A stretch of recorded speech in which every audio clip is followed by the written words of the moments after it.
To our students from Hastings Christian School, lovely to have you with us today.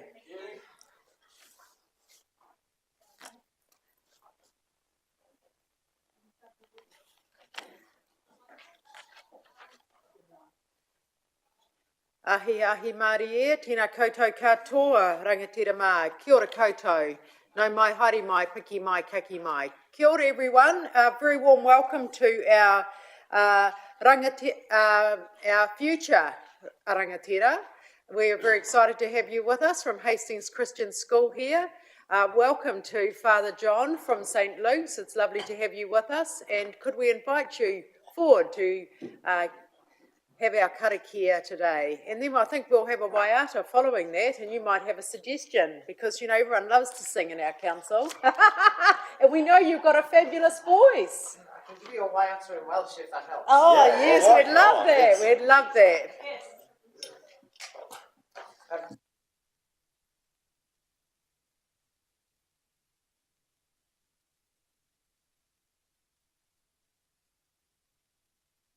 Thank you. A tribute to all of you in all that you've been doing in our community as a result of the cyclone.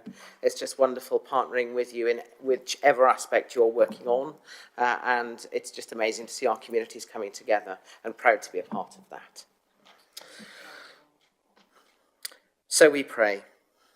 Holy One, known by many names and beyond all names, Spirit of life, Spirit of love, Spirit of community, Spirit of justice. We ask your blessings on the people who have been called to lead our community in which we live and work and play. Help them to ask as leaders not first, how do we fix this, but what do we need to learn? How might we need to change? And to whom do we need to listen? Remind us, because we all forget from time to time, especially in the noisiness of what passes for political debate today, that they are not only leaders but also servants, and that it is our responsibility together to serve the common good of all. This we ask in the name of the one who called us to service. Mate mare atiatswai korenei taiate fakaro, o tiakio koto ngako, o koto hinengaro, iroto yakaraiti ihu. A kio mo, kio hoki kia koutou, te manaki a te atua kaharawa, a te matua, te tama, te wairoa tapu, aianei, a ake tonu atu. Amen. So, waiata, is it? Yes, it is. Okay. Bear with me, I need to get the words in front of me, I can't remember them. We've got some words that can go on the screen if you give us an yeah. Actually, it might be easier if I've got Tamanga Kumari in front of me. Is that okay for everybody? Yes. Here we go. Tamanga Kumari, Tama te atua, tene ton humato, arohaina mai, tene arahina, atuotuokin hoa, putai te puri, fi hari nui. Kia ora, kia ora tātou. Beautiful. Thank you for that beautiful waiata and lovely karakia. Set us up very well for our council meeting today. You're very welcome to stay with us, Father John, or, get on with your day or your business, but very welcome to join us.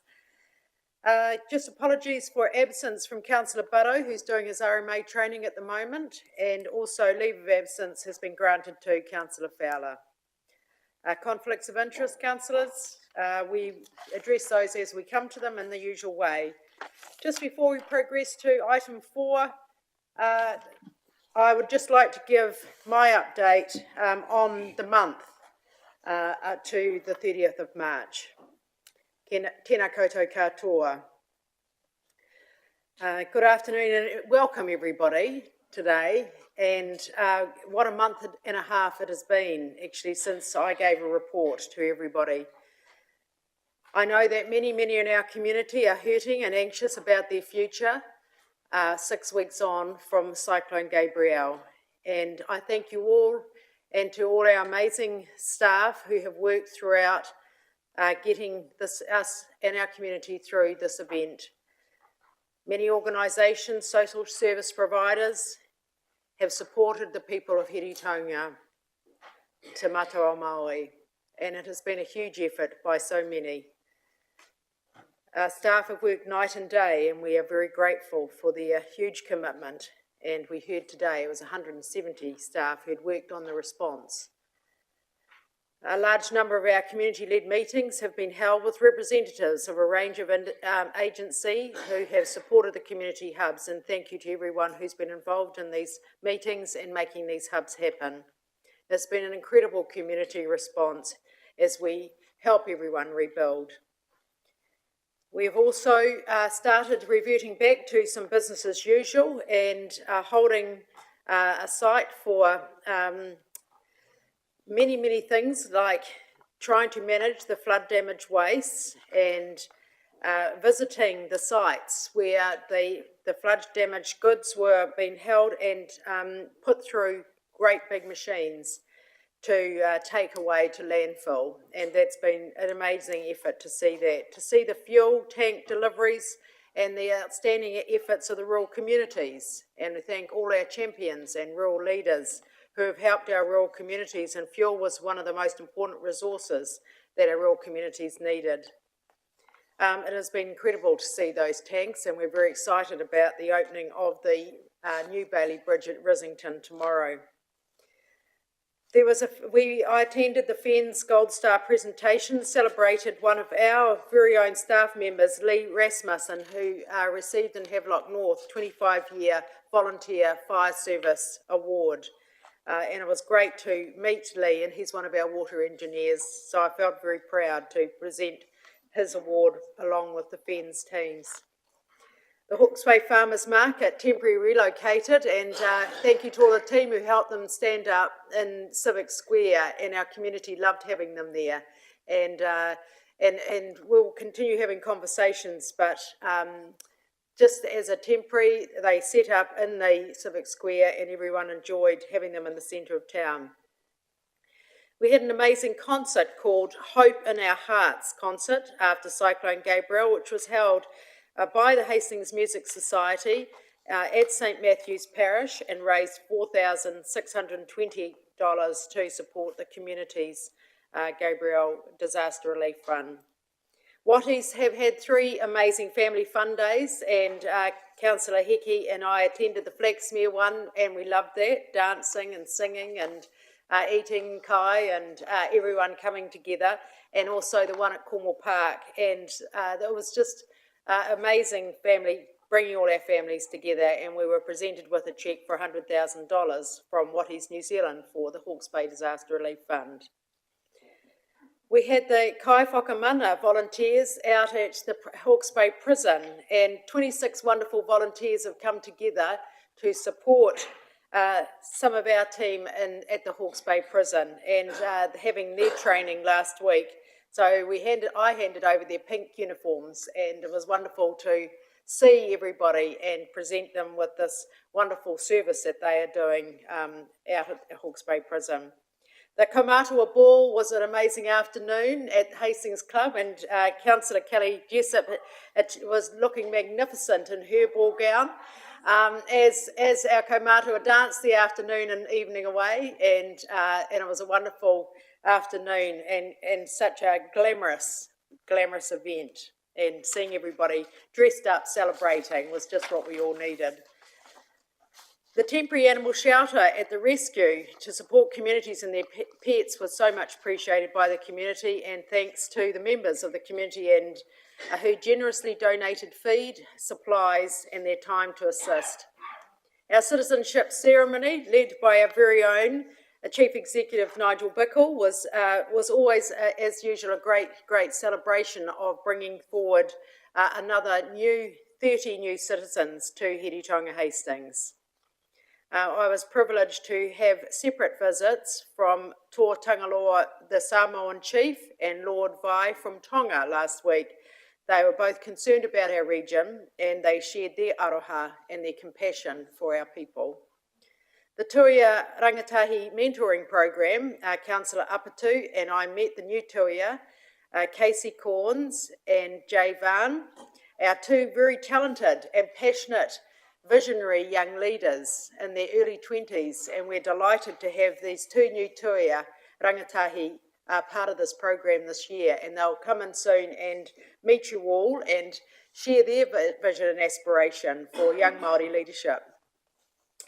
I was invited to attend the restaurant dinners that Al Brown set up as a fundraiser for Cooking Up a Storm for everybody across New Zealand for our communities who have been hard hit, and we haven't seen the fundraising efforts yet, but the restaurants that took part across our Hastings Heretaunga district, it was wonderful that they put on these special evenings.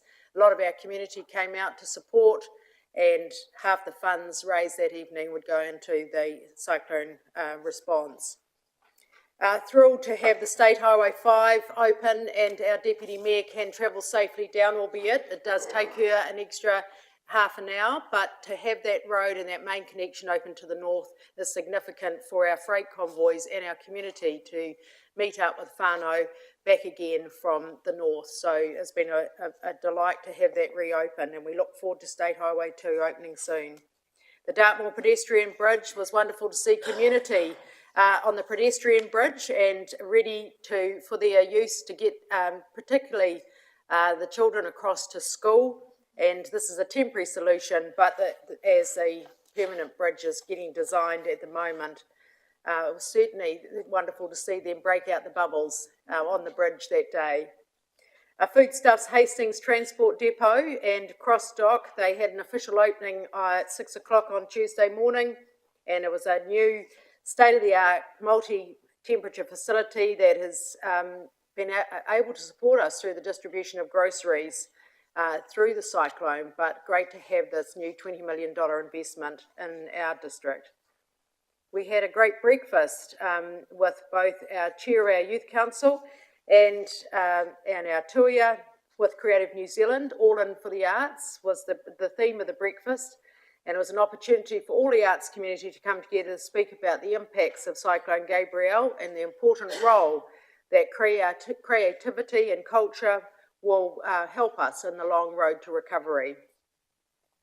Yesterday we had the most amazing Omahu Marae presentation on the Omahu Hapu Recovery Plan as part of the region's recovery plan, and for the councillors Apatu and Corbin, and Redstone and Heki and Apatu, Nepi, everyone who attended, thank you. It was inspirational to think that so quickly the Omahu community have stood up their local plan, and they have their vision and aspirations so clearly defined and articulated as part of our Heretaunga Hastings response and recovery.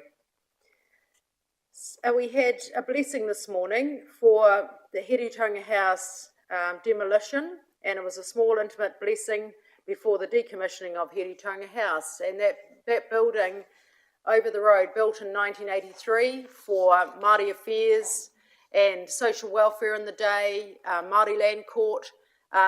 So it was great to have whānau come along who shared their memories and their stories of being part of that building in its time, and to be able to farewell it as it goes to sleep is the term that Charlie used as the building goes to sleep, and had that blessing early this morning.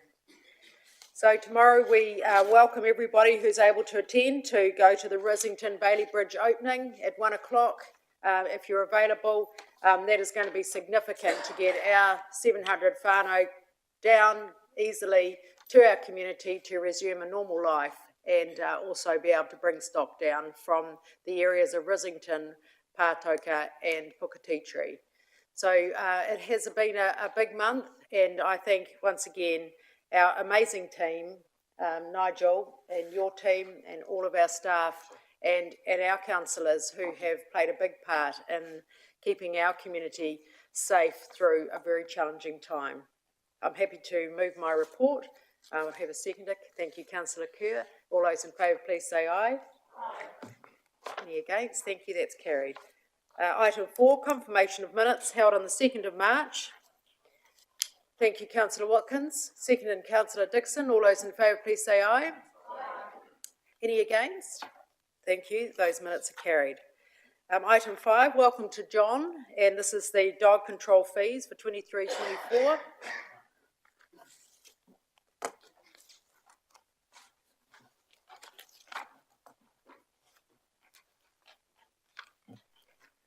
Good afternoon. So this is just pretty much a formality that we have to set the fees by resolution each year.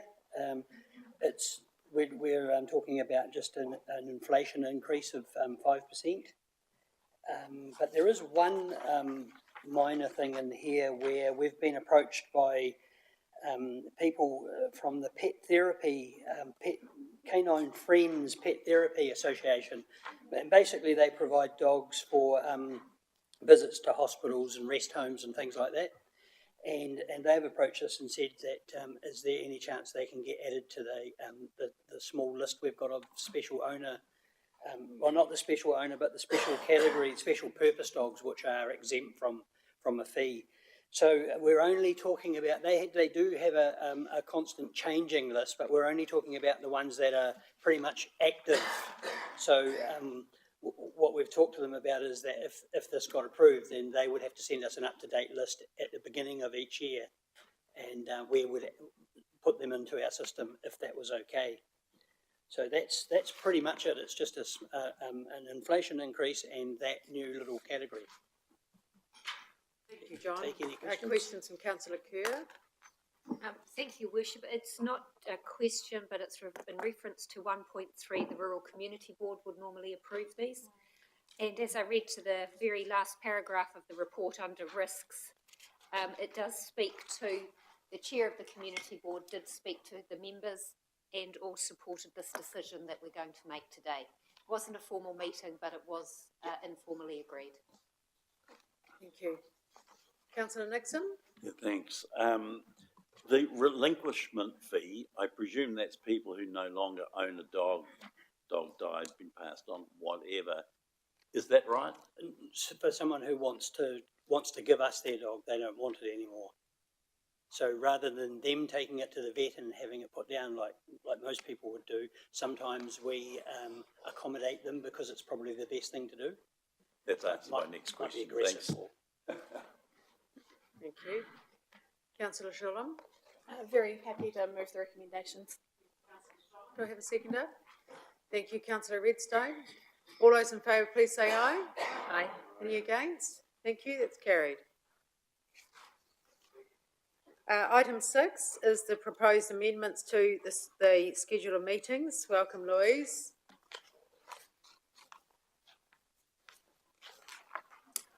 Happy to move, Your Worship. Thank you. Thank you, Councillor Lawson. Second.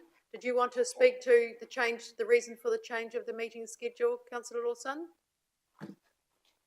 Thank you, Your Worship. Yes, I just want to mention about the Strategy and Policy Committee, which has been postponed until the 4th of, from the 4th of April to the 18th of May due to staff being involved in the response phase of the cyclone Gabriel, and now moving into the recovery phase. Thank you.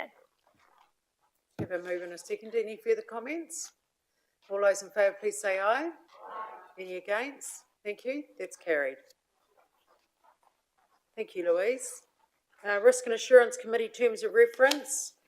This is about including the activities of and the impacts of Cyclone Gabriel and recommendation from the chair, John Nichols, Mr. John Nichols.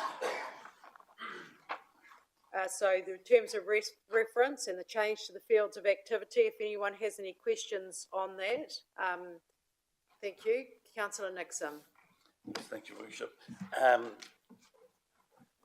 this is in addition to that current workload, and it just concerns me a little that it might divert some of our effort away from the things we've already identified as being risk areas. Does this need more resourcing, or is there a risk that we will not do as we were previously planning? Through your worship, when events like this occur, there's always a risk to existing workloads and business practices in our ability to respond.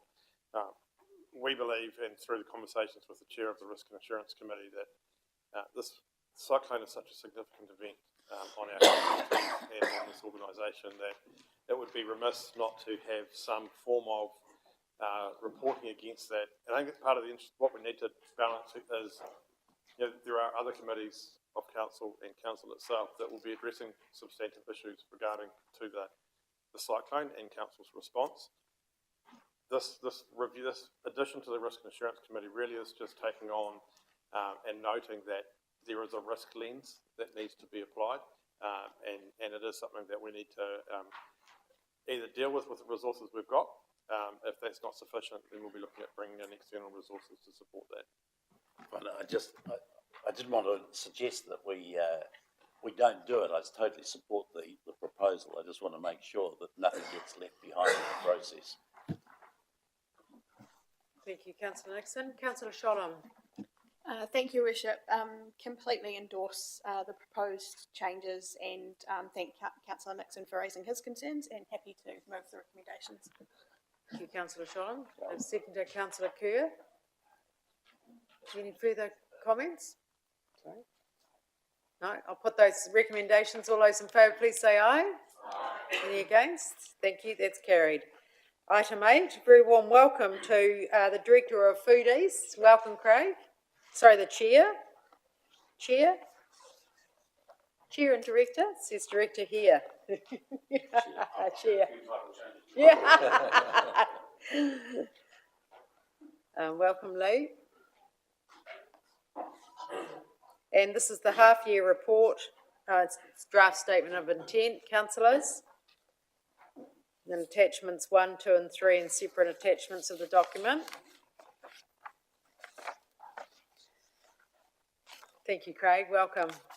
Thank you, Your Worship. Can I acknowledge and thank you, Your Worship and councillors, particularly those new councillors. Congratulations on your success as at the last election, and also acknowledge the CEOs and staff, particularly for what you've done recently for our community and what we're about to receive from you, because it's going to be a bit tough, pretty tough, but for everything we've seen so far, the way you're instilling confidence for our community and just charging ahead, it's just, I personally would like to acknowledge that, but just out there, it is noted, and I think we're in very good hands so far, but no pressure.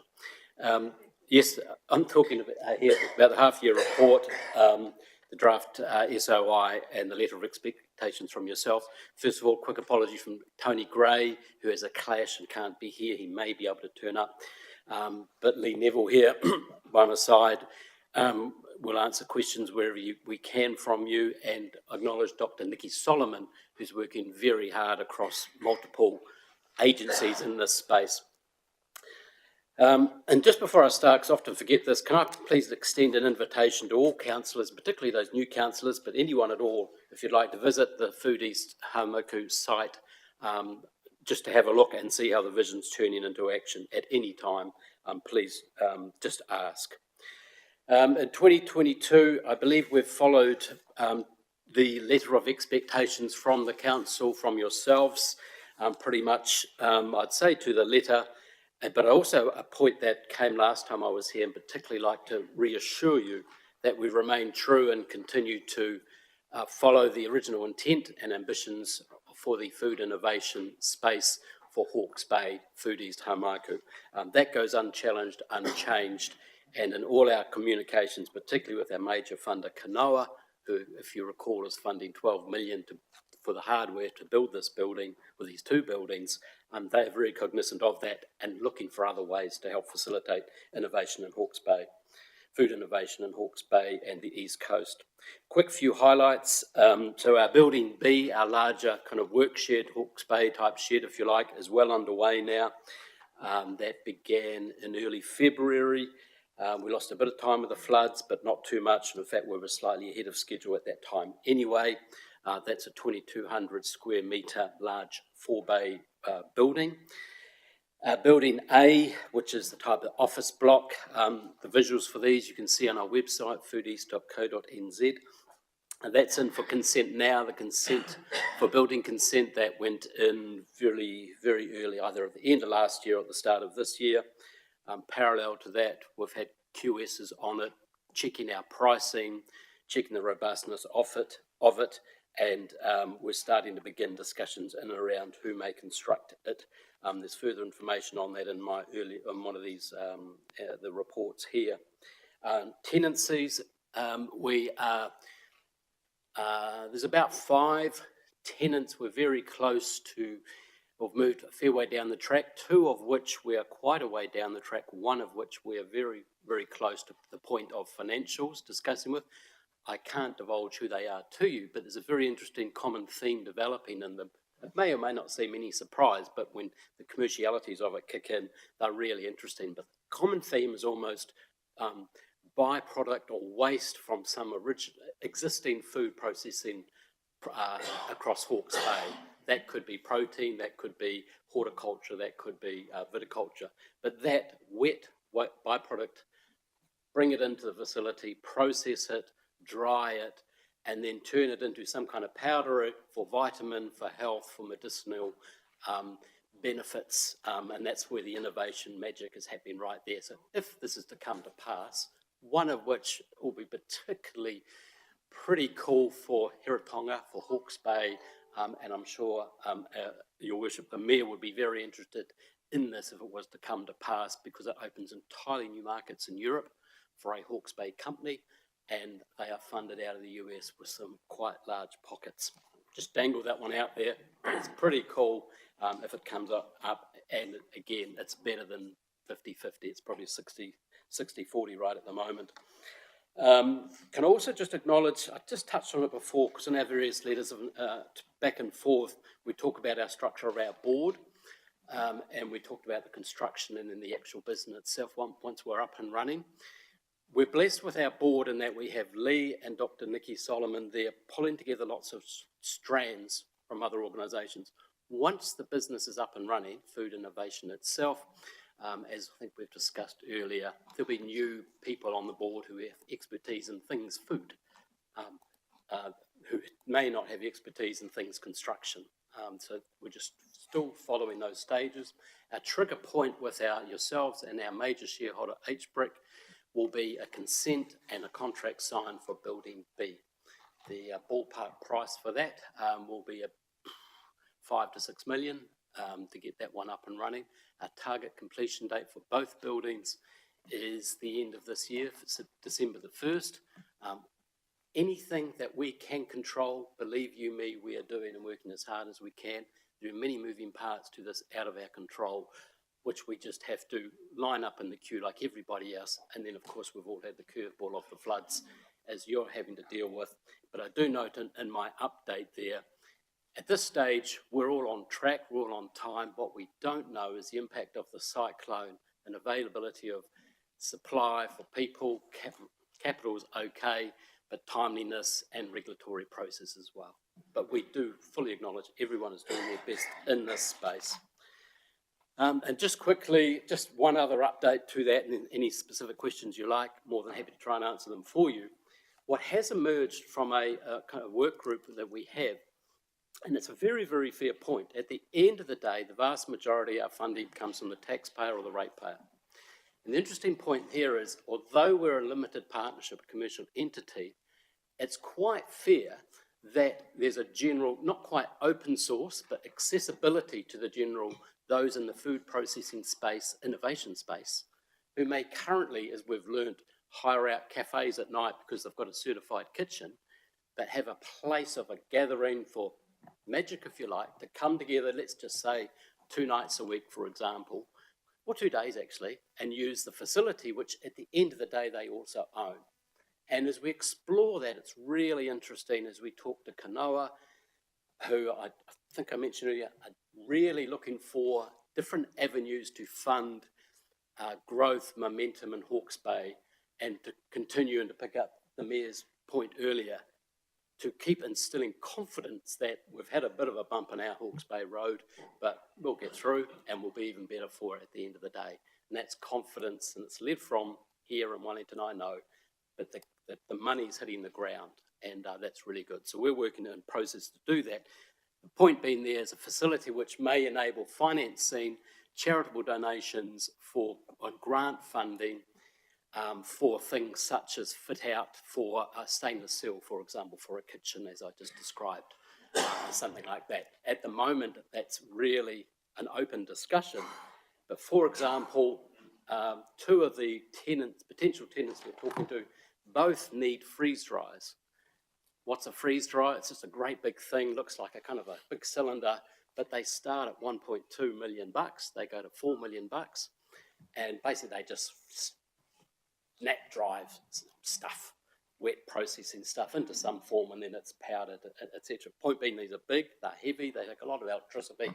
Not only are they multi-million-dollar machines, the wait list for them is at least 6 to 12 months for the small ones. So thus the lead time and the moving parts in the space, you probably get the picture, is quite crucial.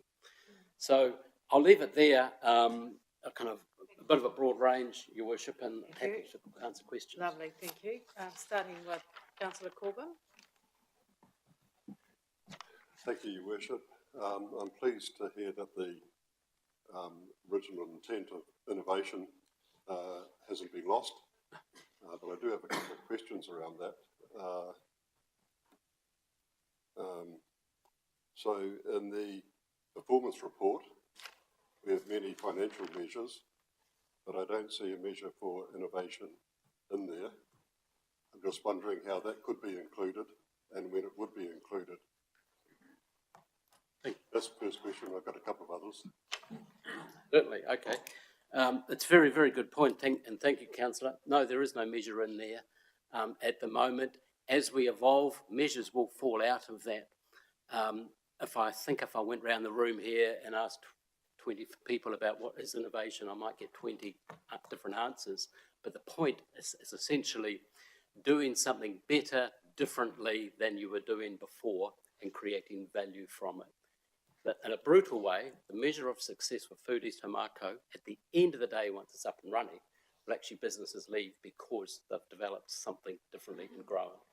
So, for example, the company I was talking about earlier, or two or three of them actually, they are putting into powdered digestible form something which is by and large wasted at the moment, or adding much more value to a stream from processing of protein or some kind of food, which is not done at the moment. So that's their innovation. But you're absolutely right, it's a hard one to answer, to be quite honest, and we will evolve as we go through. Yeah, so you will have a measure for innovation? Yeah, well, we've got a bunch of measures that came from the original intent, with GDP, job growth, innovation, etc. Yeah. But innovation for, say, protein. But the intent is, yes, we will develop it, but I would be very reluctant to prescribe something which says we have innovated, but you'd be seeing evidence of companies growing jobs, growing export from existing Hawke's Bay food something, so therefore innovating something. Is there an established set of criteria for future tenants which would indicate that they are focused on innovation rather than renting some commercial office space? Yeah, sure. It's a balance between, at the end of that, it's a commercial entity, but our funding is prescribed to enabling food innovation or innovation in the food space. So we adhere to that, and that's what we have to do. So, yes, it's not prescribed, but it has to be food-based. Where we are is pretty much the limitation that we have. But again, I give you the assurance that we are true to that and very cognizant of it. which leads to my next question, and you mentioned if we asked anyone in the room here, we'd have 20 different answers to innovation. The flexibility in the tenancy, because the need for innovation in different areas will change over time. And you mentioned drying food waste products, etc., etc. I can imagine in 5 years' time the research on that's done, it becomes business as usual. How can we be flexible about continuing innovation over the long term? Yeah, thank you. Innovation happens every single day, up every single driveway of every single business in Hawke's Bay, everywhere. People just do something differently or better every single day. And it's that balance between having a very open definition of thou can be a tenant here as long as you're doing innovation in the food space, to being very prescribed. So those two examples I gave before, at one end, I'm talking about people who are innovating at night under regulated kitchens, if you like, commercial kitchens doing their thing and developing something, whatever it might be, and organisations that may already be existing in some lines of business are innovating, resting upon that to grow business even further.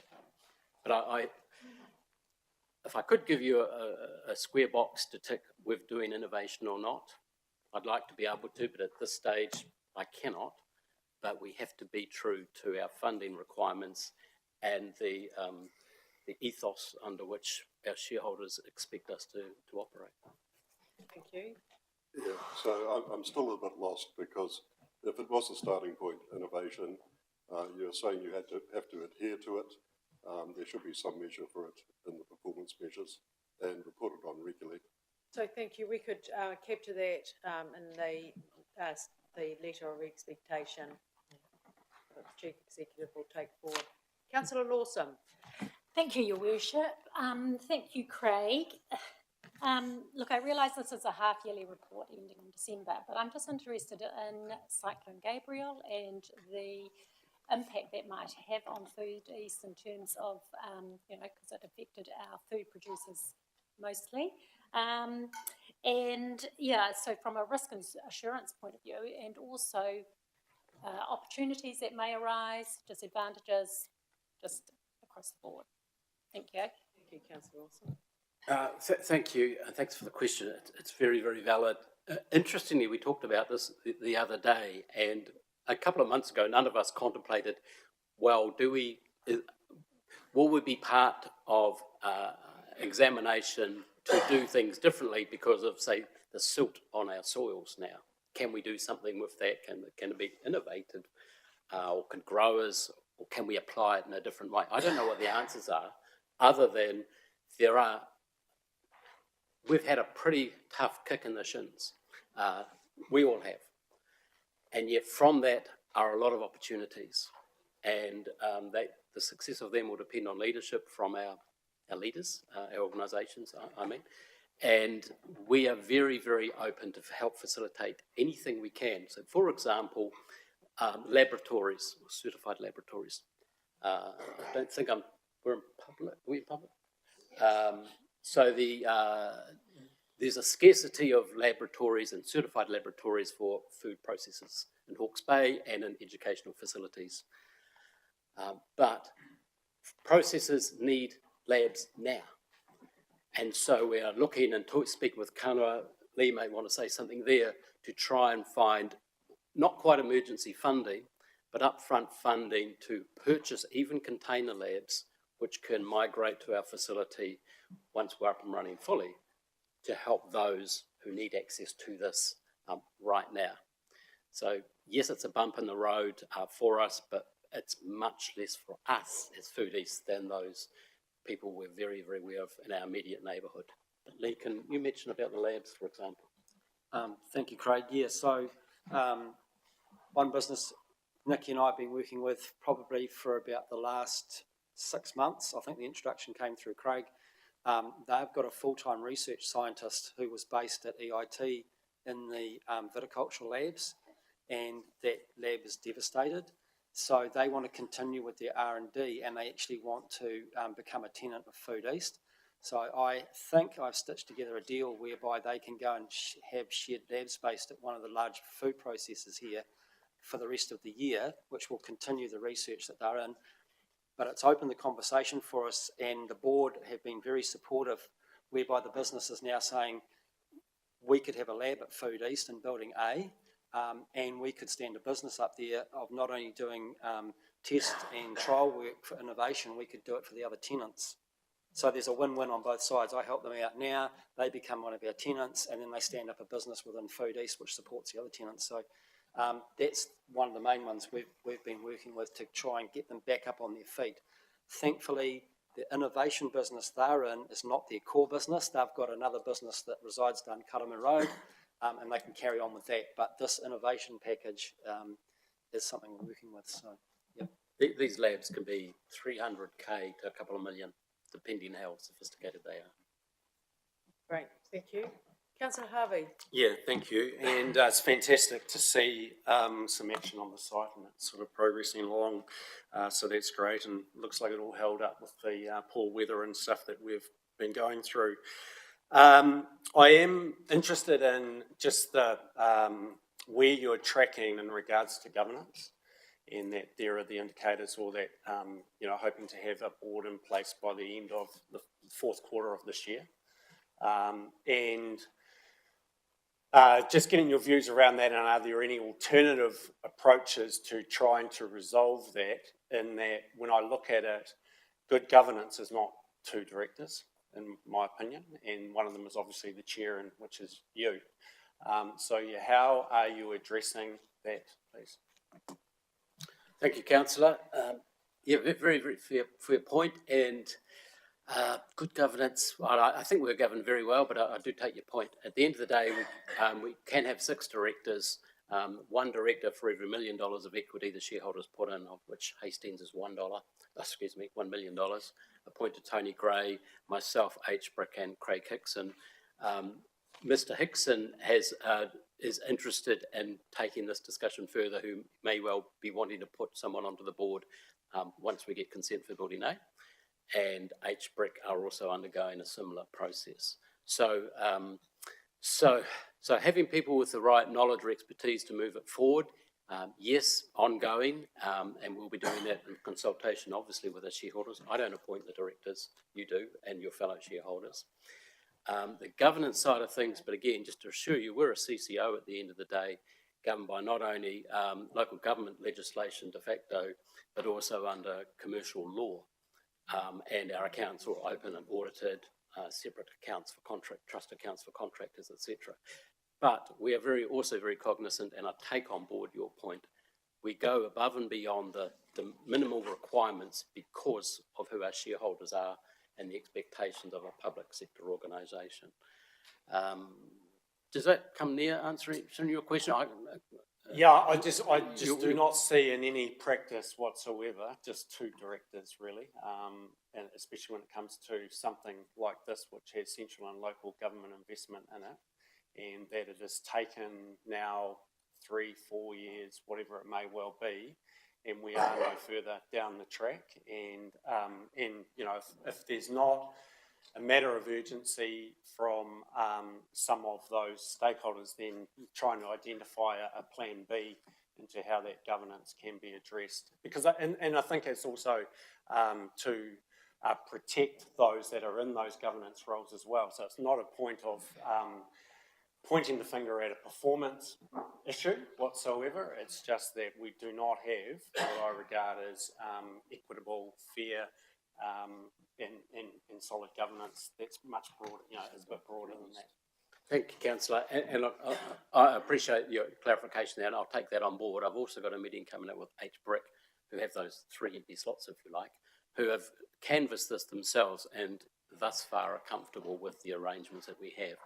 But as I think we discussed, item to the next stage, you're absolutely right, that we will be rolling the board or inviting our shareholders to appoint people to keep the rest of the board honest, if you like, to operate as originally intended. Thank you. And it's pleasing that you said you'll be meeting with H. Brick, because I'd just like to also, if you would ask for them to look at their own statement of intent around the functions of H. Brick, and it actually has no reference to this as an investment. So it outlines Port of Napier as an investment, but actually in their own statement of intent, it doesn't have any, and whether it's the latest one that is actually online, but it doesn't have any reference to anything to do with this investment. So I think that needs to be looked at. Sure, I'll mention it to them. It's obviously in their balance sheet and their reports, but maybe not in their SOI. So I'll note that to them. Thank you. And then just with our letter of expectation, there is a mistake on page 32 of our council documents, which relates to a date being 1st of March 2020. Is that correct, or should that be 1st of March 2022? You're correct, that is a mistake, that needs to be corrected, and we'll correct it in the next statement, letter of expectation. Thank you. Well spotted, councillor Harvey. Councillor Hickey? Thank you, Worship, and me Kiakui, great. This part I have, or question I have is, what involvement has mana whenua been involved, or are they involved? Kia ora. Kia ora, Henry, thank you. Yes, so our name is actually Foodies Taumaka, and that name was gifted to us by Waipatu Marae. We had a ceremony with Nahiwi 18 months or so ago, when we were just about to try and get out of the starting blocks to build, and some other things got in the way of that. We've consulted, I'll just get Lee to talk to who he's consulted with, or we've consulted with, in and around what we're trying to do, where we're going. One thing, we're moving as fast as we can, and our door, I'd call it our ranch slider, is open, particularly to Waipatu Marae and Hiratonga Tamatea, who are just up the road from us. And it's on their soils that we're building. It's from the soil is everything we're trying to do. We have met and consulted with them very early on. I fully expect, although I can't prescribe it, to Councillor Harvey's point, once we're up and running, I'd say our board would fully reflect our larger community and those who are active in our space. Particularly large landowners across Hawke's Bay are actually various Māori institutions. And many of them aren't quite ready yet, but are on the way to be involved in something like Food East. Can I just pass to Lee, just to quickly, at a high level, give you an idea of who we've worked with to get to where we are? Thank you. Yes, so we worked with Dr. James Graham, and he facilitated our visit to Waipatu Marae, and that was about 18 months ago, and we had a really interesting conversation there.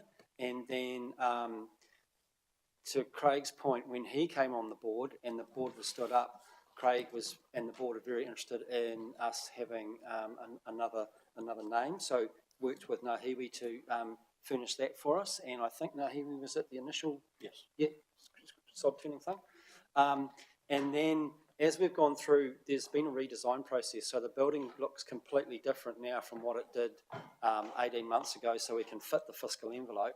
And we've asked for Dr. Graham's input again into the building design and into some of the landscaping and some of the entranceway things. So as we get further down that track, he's been working with the landscape designer and our architects to have some input there.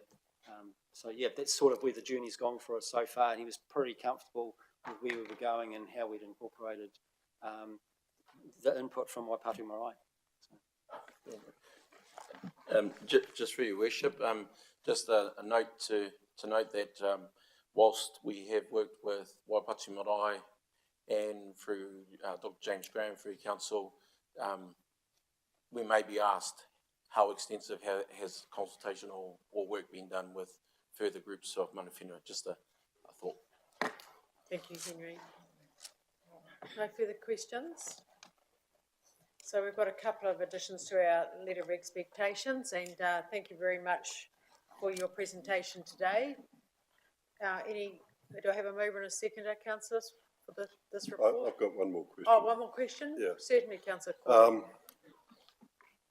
Just following on from Councillor Harvey's questions about directors, it is important that there is a director who is experienced and expert in food innovation rather than local government administration or whatever. So I'm just wondering how we'd ensure that there is a director with that expertise on there. Thank you. Well, at the end of the day, directors' appointments are up to the shareholders. Yes. But I guess one thing I didn't mention in my answer to Councillor Harvey is parallel to this, we've had this kind of advisory board of people who are expert in the space. So names such as Mike Pretty from Heinz Waddy. We've had John Morgan from the Food Innovation Network across New Zealand, and who's the guy from Waikato Food Innovation Hub. But it's informal, and I take your point, and it links with Councillor Harvey's point. At the end of the day, this organisation has a 1/6 shareholding in a food innovation business, and I'm quite sure this organisation and your fellow shareholders will assure yourselves that you have people who can manage food in that business once it's up and running and prior to. So again, totally take the point, but it is up to the shareholders at the end of the day. Great, thank you. So no further questions. I have a mover. Councillor Kerr, seconder. Councillor Apatu. Any further questions? Comments? I'll put those recommendations. All those in favour, please say aye. Any against? Thank you, that's carried. Thank you very much, Craig, and all the very best for the project, and great to hear the progress that has been made with the tenancies and the development of the building, and we look forward to seeing some directors in the next quarter. Wonderful, thank you, and we'll get our letter of expectation off to you.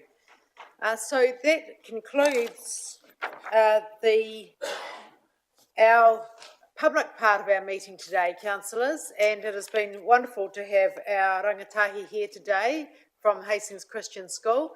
I'm sorry we haven't had a very long agenda for you, but we now move into a public excluded area, and first and foremost I'd ask perhaps Mr Cameron if he could explain why we were going to a PX item. Thank you very much, all the very best, and please come anytime and see us. Kia ora. Those three, Madam Chair, it's recommended, officer's recommendation, we go into public excluded. The papers in the PX section protect council's negotiation position, and we also have business information that is sensitive and that of other organisations. Hence, it's recommended that it be public excluded. Thank you very much. I'm comfortable that Councillor Heke, you've moved the recommendation. Councillor Kerr second.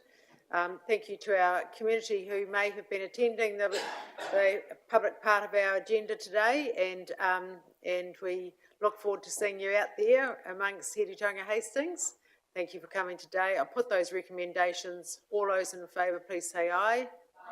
Any against? Thank you, that's carried. We now move to the PX part of the agenda.